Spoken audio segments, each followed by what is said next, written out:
নমস্কাৰ বন্ধু বান্ধৱীসকল, YouTube video' আছামৰ আন এটা ভিডিঅ'লৈ আপোনালোকক স্বাগতম জনাইছোঁ। যিহেতু সমাগত অসম টেট আহি আছে আৰু টেটৰ কাৰণে মই কিছুমান ভিডিঅ' আপোনালোকক দিম বুলি ভাবিছোঁ। আৰু তাৰ প্ৰথমতে আমি আজি আৰম্ভ কৰিম ক্লজ, ইংৰাজীৰ ক্লজ। চ' আমাৰ চিলেবাছত আছে ক্লজৰ বিষয়ে। চ' ক্লজ কি বস্তু? গ্ৰুপ অফ ৱৰ্ড যাৰ মিনিং থাকে সেইবিলাকে ক্লজ। আৰু এটা ক্লজ হ'বলৈ সদায় ছাবজেক্ট প্লাছ ভাৰ্ব থাকিব লাগিব। ঠিক আছে, ছাবজেক্ট আৰু ভাৰ্ব থাকিলেহে এটা ক্লজ হয়। আপোনালোকে এই নোটছো কৰিব পাৰে, মই ধুনীয়াকৈ দেখাই দিছোঁ।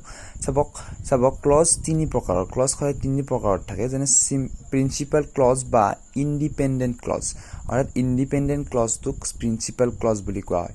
আৰু 2 নম্বৰ ছাব অৰ্ডিনেট অৰ ডিপেণ্ডেণ্ট ক্লজ। অৰ্থাৎ ডিপেণ্ডেণ্ট ক্লজটোক ছাব অৰ্ডিনেট ক্লজ বুলি কোৱা হয়। আৰু 3 নম্বৰ হ'ল কোঅৰ্ডিনেট ক্লজ। ঠিক আছে, এতিয়া চাব ইণ্ডিপেণ্ডেন্স মানে কি? অৰ্থাৎ স্বাধীন। অৰ্থাৎ প্ৰিন্সিপাল ক্লজটো হ'ল স্বাধীন ক্লজ। চ' প্ৰিন্সিপাল ক্লজটো কি? যদি ক্লজটোই কমপ্লিট ইনফৰ্মেশ্যন দিয়ে, যেতিয়া এটা চেণ্টেন্সত কমপ্লিট ইনফৰ্মেশ্যনটো দিয়ে আৰু কাৰো ওপৰত নিৰ্ভৰ নকৰে, তেতিয়া প্ৰিন্সিপাল বা ইণ্ডিপেণ্ডেণ্ট ক্লজ হয়। যেনে চাব, আপোনালোকক মই কৈ আছোঁ, ইউ মে চিট, তুমি বহিব পাৰা। ঠিক আছে, এই বাক্যটোত চাব আপোনালোকে, ইউ মে চিট, তুমি বহিব পাৰা। এই বাক্যটোৱে কমপ্লিট এটা ষ্টেটমেণ্ট দিছে, অৰ্থাৎ চেণ্টেন্সটো কমপ্লিট কৰিছে, ইউ মে চিট। চ' এই বাক্যটো সেইকাৰণে ইণ্ডিপেণ্ডেণ্ট ক্লজ, অৰ্থাৎ প্ৰিন্সিপাল ক্লজ হৈছে। She will pass the exam. চাওক, she will pass the exam, তাই এক্সামটো পাছ কৰিব। কমপ্লিট এটা ইনফৰ্মেশ্যন দিছে, তাই এক্সামটো পাছ কৰিব। চ' এইটো প্ৰিন্সিপাল ক্লজ। তাৰপিছত আমাৰ আহিল 2 নম্বৰ ভাগটোত, ছাব অৰ্ডিনেট বা ডিপেণ্ডেণ্ট ক্লজ। যদি বাক্য এটাই কমপ্লিট ইনফৰ্মেশ্যন দিব নোৱাৰে, তেতিয়া ইণ্ডিপেণ্ডেণ্ট ক্লজৰ ওপৰত নিৰ্ভৰ কৰিব লগা হয়। অৰ্থাৎ যেতিয়া চাব এটা বাক্যই কমপ্লিট ইনফৰ্মেশ্যন নিদিয়ে আৰু এই ডিপেণ্ডেণ্ট ক্লজ অৰ্থাৎ ছাব অৰ্ডিনেট ক্লজে ইণ্ডিপেণ্ডেণ্ট ক্লজ অৰ্থাৎ প্ৰিন্সিপাল ক্লজৰ ওপৰত নিৰ্ভৰ কৰে। যে চাব, হোৱাট এভাৰ ইউ লাইক, এইটো dependent clause. Whatever you like অৰ্থাৎ তুমি যি ভাল পোৱা, বা তুমি যি ভাল পোৱা, এই শব্দটো কি কৈছে? তুমি য'ত ভাল পোৱা বা তুমি যি ভাল পোৱা, ইউ মে চিট, তুমি য'ত ভাল পোৱা তুমি বহিব পাৰা। আৰু এই বহিব পৰাটোৱে ইণ্ডিপেণ্ডেণ্ট ক্লজ। ঠিক আছে, এই দুটা মিলি পেলাই ছাব অৰ্ডিনেট বা ডিপেণ্ডেণ্ট ক্লজ। যেনে আৰু এটা চাওঁ আমি, whatever you like you may sit, তোমাৰ য'ত ইচ্ছা তুমি বহিব পাৰা। আৰু এটা চাওঁ আমি, চাওক আপোনালোকে, চি বিলিভ, তাই বিশ্বাস কৰে। তাই কি বিশ্বাস কৰে আমি গম নাপাওঁ। চ' এইখিনি হ'ল ডিপেণ্ডেণ্ট ক্লজ। চি বিলিভ, তাই বিশ্বাস কৰে date C will pass the exam. চাওক, এটা আছে ডিপেণ্ডেণ্ট ক্লজ, এইখিনি হ'ল ডিপেণ্ডেণ্ট ক্লজ আৰু এইটো হ'ল ইণ্ডিপেণ্ডেণ্ট ক্লজ।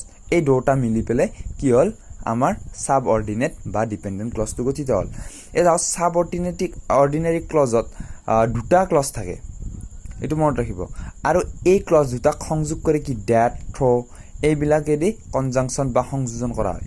ঠিক আছে, আপোনালোকে ভালদৰে চাব আৰু মই কুৱেশ্যন পিছত কৰাম। কোঅৰ্ডিনেট ক্লজ, এবাৰ আমাৰ কোঅৰ্ডিনেট ক্লজটো অৰ্থাৎ কোঅৰ্ডিনেটে সংযোজন থাকিলে সদায় কোঅৰ্ডিনেট ক্লজ। অৰ্থাৎ কিবা যে সংযোজন থাকে, যেনে মই আপোনালোকক এটা ট্ৰিক দি আছোঁ, কোঅৰ্ডিনেট ক্লজে সদায় সংযোজন কৰে।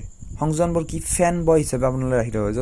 যদি মাজত for, and, nor', but, or, yet, so', অৰ্থাৎ গোটেইকেইটা মিলি ফেন বয়, অৰ্থাৎ যিটো কোড হয়, এই কোডটো দি আপোনালোকে মনত ৰাখিব পাৰে। For, and, nor', but, or, yet, so', এইকেইটা যদি মাজত থাকে তেনেহ'লে সদায় এইটো কোঅৰ্ডিনেট ক্লজ হয়। যেনে এটা আমি চাম, he is an honest person and he help the প'ৰ।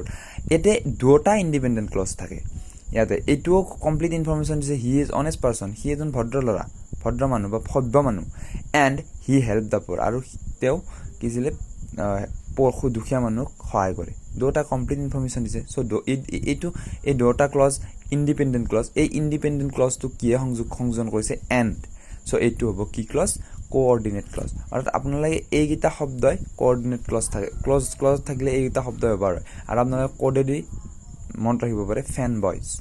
ঠিক আছে, চ' মই আশা কৰোঁ আপোনালোকে গম পালে। চ' অহা ক্লাছত আমি চাম ছাব অৰ্ডিনেৰী ক্লজ আৰু ডিপেণ্ডেণ্ট ক্লজৰ 3টা ভাগত ভাগ কৰা হৈছে, নাউন ক্লজ, এডজেক্টিভ ক্লজ আৰু এডভাৰ্ব ক্লজ। এইকেইটা আমি অহা ক্লাছত চাম। ঠিক আছে, ধন্যবাদ। যদি ভিডিঅ'টো ভাল পালে তেনেহ'লে আগলৈ শ্বেয়াৰ কৰিব।